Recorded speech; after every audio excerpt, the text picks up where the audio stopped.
যদা যদা হি ধর্মস্য গ্লানির্ভবতি ভারত অভ্যুত্থানম অধর্মস্য তদাত্মানম সৃজাম্যহম পরিত্রাণায় সাধূনাং বিনাশায় চ দুষ্কৃতাম ধর্ম সংস্থাপনার্থায় সম্ভবামি যুগে যুগে। ভগবান শ্রীকৃষ্ণ ধরাধামରେ ଅବତୀର୍ଣ୍ଣ ହୋଇଥିଲେ ଭାଦ୍ରବ କୃଷ୍ଣ ଅଷ୍ଟମୀ ତିଥିରେ। ଏହାକୁ ଜନ୍ମାଷ୍ଟମୀ ବୋଲି ଅଭିହିତ କରାଯାଏ। ଭାଦ୍ରବ କୃଷ୍ଣ ଅଷ୍ଟମୀରେ ଯେଉଁ ଜନ୍ମବିଧି ଅନୁଷ୍ଠିତ ହୁଏ ତା ପୂର୍ବରୁ ଭାଦ୍ରବ କୃଷ୍ଣ ସପ୍ତମୀରେ ଗୋଟିଏ ବିଶେଷ ନୀତି ଶ୍ରୀମନ୍ଦିରରେ ହୁଏ। କୁହାଯାଏ ତୁମେବ ମାତା ଚ ପିତା ତ୍ୱମେବ ତୁମେବ ବନ୍ଧୁଶ୍ଚ ସଖା ତ୍ୱମେବ ତୁମେବ ବିଦ୍ୟା ଦ୍ରବିଣଂ ତ୍ୱମେବ ତୁମେବ ସର୍ବଂ ମମ ଦେବ ଦେବତା। ଜଗନ୍ନାଥ ମାତାର ଭୂମିକା କରନ୍ତି, ପିତାର ଭୂମିକା କରନ୍ତି, ପୁତ୍ରର ଭୂମିକା କରନ୍ତି। ତେଣୁ ଭାଦ୍ରବ କୃଷ୍ଣ ସପ୍ତମୀରେ ଦେବକୀଙ୍କ ଗର୍ଭକଷ୍ଟ ନିବାରଣ ପାଇଁ ଗୋଟିଏ ନୀତି ଉଦ୍ଦିଷ୍ଟ। ସେ ନୀତିଟା ହେଉଛି ଜେଉଟ ଭୋଗ। ଗୋଟା ବିଭିନ୍ନ ପ୍ରକାର ସୁମିଷ୍ଟ ପଦାର୍ଥ ଜଗନ୍ନାଥଙ୍କୁ ନିବେଦନ କରାଯାଏ। କାହିଁକି? ଦେବୀ ଦେବକୀଙ୍କର ଗର୍ଭକଷ୍ଟ ନିବାରଣ ପାଇଁ, କୃଷ୍ଣଙ୍କ ଜନ୍ମ ପାଇଁ। ମାତା ଦେବକୀଙ୍କର ଭୂମିକା ଜଗନ୍ନାଥ କରନ୍ତି। ରାମ ଜନ୍ମରେ ମଧ୍ୟ ସେହିପରି ସେ ମାତା ରୂପେ କଳ୍ପିତ ହୁଅନ୍ତି। ଏଇ ଜେଉଟ ଭୋଗ ହୁଏ। ତେଣୁ ସପ୍ତମୀରେ ଜେଉଟ ଭୋଗ ନୀତି ଶ୍ରୀମନ୍ଦିରରେ ହୁଏ, ଯାହାକି ଜନ୍ମାଷ୍ଟମୀର ପୂର୍ବଦିନ।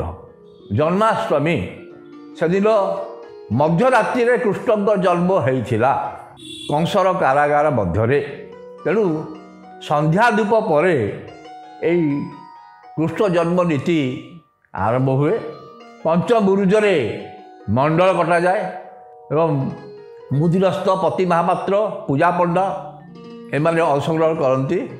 ତା ଭିତରେ ମଦନ ମୋହନଙ୍କୁ ଦକ୍ଷିଣ ଘରୁ ଅଣାଯାଏ। ଷଷ୍ଠୀ ମାର୍କଣ୍ଡୀଙ୍କର ପୂଜା ହୁଏ। ତେଣୁ ଶ୍ରୀମନ୍ଦିରରେ ବିଶେଷ ମଣ୍ଡଳ କଟାଯାଏ। ରୂପା ପାତ୍ର ଉପରେ ମଣ୍ଡଳ କଟାଯାଏ। ଏଇ ଜନ୍ମ ମଣ୍ଡଳ ସେଇଠାରେ କୃଷ୍ଣଙ୍କ ଜନ୍ମନୀତି ହୁଏ। ସେଥିରେ ମଦନ ମୋହନଙ୍କୁ ସିଂହାସନ ଉପରକୁ ଆଣି ଜଗନ୍ନାଥଙ୍କ ଆଜ୍ଞାମାଳ ପ୍ରଦାନ କରାଯାଏ। ଶ୍ରୀମନ୍ଦିରରେ ଯେଉଁ ନାଭିକଟା ମଣ୍ଡପ ଗୋଟିଏ ଅଛି, ସେ ସ୍ଥାନକୁ ମଧ୍ୟ ତାଙ୍କ ନାଭିକଟା କୁଶରେ ନାଭିକଟା କର୍ମ ପାଇଁ ସେ ସ୍ଥାନକୁ ମଧ୍ୟ ଯାଆନ୍ତି। ସରସ୍ୱତୀ ମନ୍ଦିର ସମ୍ମୁଖରେ ଯେଉଁ ସ୍ଥାନ ଅଛି ସେଠି ଯମୁନା ନଦୀର କଳ୍ପନା କରାଯାଏ ଏବଂ ବେହେରା ଖୁଣ୍ଟିଆ ସେଠି ଗୋଟିଏ ସପ୍ତଫେଣୀ ସର୍ପ ସେ ଧାରଣ କରି ସେ ସ୍ଥାନକୁ ଆସନ୍ତି। ଆଉ ଜଣେ ପୂଜା ପଣ୍ଡା ସେ କଂସର ପିତାଙ୍କର ଭୂମିକା ନିର୍ବାହ କରନ୍ତି। ସେଠି ସରସ୍ୱତୀ ନଦୀର କଳ୍ପନା କରାଯାଏ ଏବଂ ପରବର୍ତ୍ତୀ ସମୟରେ କଂସର ପିତା ହେଉଛନ୍ତି ଉଗ୍ରସେନ। ଉଗ୍ରସେନ ତାଙ୍କୁ ପ୍ରଣାମ କରନ୍ତି ଏବଂ ବିଭିନ୍ନ ମନ୍ତ୍ରରେ ଶ୍ରୀକୃଷ୍ଣଙ୍କର ଯେଉଁ ଜନ୍ମନୀତି କରାଯାଏ, ନାମକରଣ, ଅନ୍ନପ୍ରାଶନ ଏବଂ ସେ ଅନ୍ନପ୍ରାଶନ ସମୟରେ ଯେଉଁ ମନ୍ତ୍ର ଉଚ୍ଚାରଣ କରାଯାଏ ତାହା ହେଉଛି ଭଦ୍ରଂ କର୍ଣ୍ଣେଭିଃ ଶୃଣୁୟାମ ଦେବାଃ ଭଦ୍ରଂ ପଶ୍ୟେମାକ୍ଷଭିଃ ଯଜତ୍ରା ସ୍ଥିରୈରଙ୍ଗୈଃ ତୁଷ୍ଟୁବାଗୁଂସ୍ତନୁभिଃ ବ୍ୟସେମ ଦେବହିତଂ ଯଦାୟୁଃ। ଏଭଳି ବିଭିନ୍ନ ମନ୍ତ୍ର ତାଙ୍କର କୁହାଯାଏ। ସର୍ବଶେଷରେ ଶ୍ରୀକୃଷ୍ଣଙ୍କୁ ତାଙ୍କୁ ଦୋଳିରେ ଆସନ କରାଯାଏ।